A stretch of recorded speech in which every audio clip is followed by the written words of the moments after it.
નમસ્કાર મિત્રો, હું ચુડાસમા પરસોત્તમ આપ દરેક મિત્રોનું ટીમ આઝાદ વતી દિલથી સ્વાગત કરું છું. મિત્રો, વન રક્ષક બીટગાર્ડ ભરતીને ધ્યાનમાં રાખીને ફરી વખત એક મહત્ત્વના સમાચાર સામે આવ્યા છે. જે આ મિત્રો વાત કરીએ તો જે ઉમેદવારોનું નામ મેરિટ લિસ્ટની અંદર છે, મતલબ કે 6584 ઉમેદવારોનું જે મેરિટ લિસ્ટની અંદર નામ છે, તે દરેકે દરેક ઉમેદવારના માર્ક્સ છે, જે પરિણામ છે તેમનું જાહેર નહીં થાય. જે આ મિત્રો તેમની પાછળનું કારણ શું છે, તદુપરાંત તમામ ઉમેદવાર મિત્રોનું પરિણામ જેમ પોતાના માર્ક્સ છે તે ક્યારે ડિક્લેર થશે તેમને ધ્યાનમાં રાખીને મહત્ત્વની અપડેટ છે, જે ગુજરાત ગૌણ સેવા પસંદગી મંડળ દ્વારા જ આપવામાં આવેલી છે, જે વિડીયોની અંદર વિગતવાર જોવાની છે. માટે ખાસ કરીને વિડીયોને અંત સુધી અવશ્ય જુઓ. સૌથી પહેલાં મિત્રો વાત કરીએ તો ગુજરાત ગૌણ સેવા પસંદગી મંડળ દ્વારા લાયક ઠરેલા ઉમેદવારો માટે એક અગત્યની સૂચના કરીને મહત્ત્વની અપડેટ આપવામાં આવેલી છે. જે આ મિત્રો તેમની અંદર તે જણાવે છે કે જાહેરાત ક્રમાંક ફોરેસ્ટ/2022/1 વન રક્ષક બીટગાર્ડ જે વર્ગ 3ની ભરતી છે, જેમની અંદર કુલ 823 જેટલી જગ્યાઓ છે,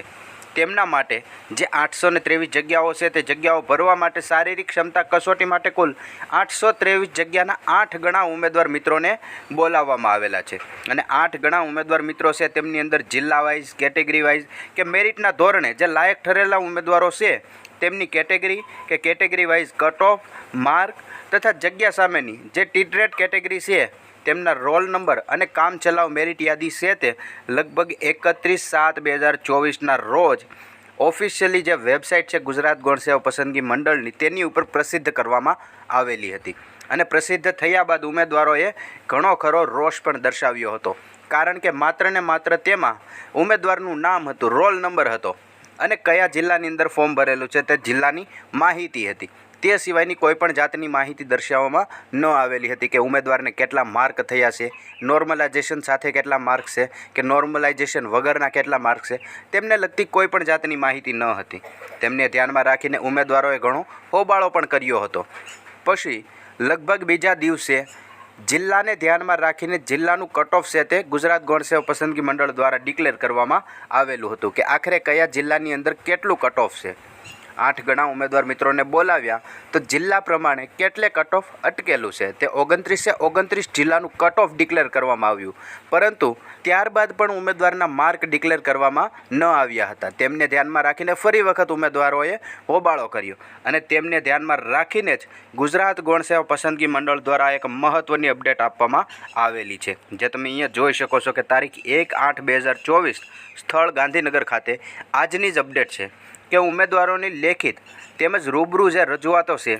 તેને સંબંધ કરતા સર્વે ઉમેદવારોને જણાવવામાં આવે છે કે મંડળ દ્વારા પ્રસ્થાપિત કરેલી જે પ્રણાલિકા છે તેમજ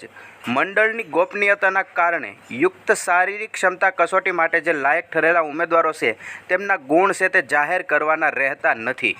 જે આ મિત્રો તમે અહીંયા જોઈ શકો છો કે શારીરિક ક્ષમતા માટે જે લાયક ઠરેલા ઉમેદવાર મિત્રો છે, મતલબ કે 8 ગણા જે ઉમેદવાર મિત્રો છે, 823 જગ્યાના 8 ગણા જે ઉમેદવાર મિત્રો છે, 6584 જે ઉમેદવારોનું મેરિટ લિસ્ટ ડિક્લેર થયું છે તેવા ઉમેદવારોના ગુણ છે તે જાહેર કરવાના રહેતા નથી, એવું ગુજરાત ગૌણ સેવા પસંદગી મંડળ દ્વારા કહેવામાં આવેલું છે.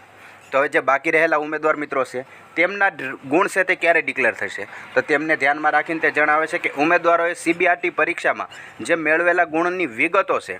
ફોરેસ્ટ ગાર્ડની પસંદગી યાદી સાથે પરીક્ષામાં બેઠેલા તમામ ઉમેદવારોનો મેળવેલા ગુણ છે તે પ્રસિદ્ધ કરવામાં આવશે. જે આ મિત્રો તે સિવાયના તમામ જે ઉમેદવાર મિત્રો છે જે CBRT પરીક્ષા લેવાની હતી, જે ઉમેદવાર મિત્રોએ પરીક્ષામાં બેઠેલા હતા, પરીક્ષા આપેલી હતી, તેવા તમામ ઉમેદવારોના ગુણ છે તે ફોરેસ્ટ ગાર્ડની પસંદગી યાદી સાથે ડિક્લેર કરવામાં આવશે, તેવું પણ અહીંયા ગુજરાત ગૌણ સેવા પસંદગી મંડળ દ્વારા જણાવવામાં આવી રહેલું છે. જે આ મિત્રો જે ઉમેદવાર મિત્રોનું નામ 8 ગણા ઉમેદવારની અંદર એટલે કે 6584 ઉમેદવારનું મેરિટ લિસ્ટ આવ્યું, તેમાં જેમનું નામ આવ્યું તેમના ગુણ જાહેર થશે નહીં અને તે સિવાયના ઉમેદવારોના ગુણ છે તે ફોરેસ્ટ ગાર્ડની પસંદગી યાદી સાથે ડિક્લેર કરવામાં આવશે.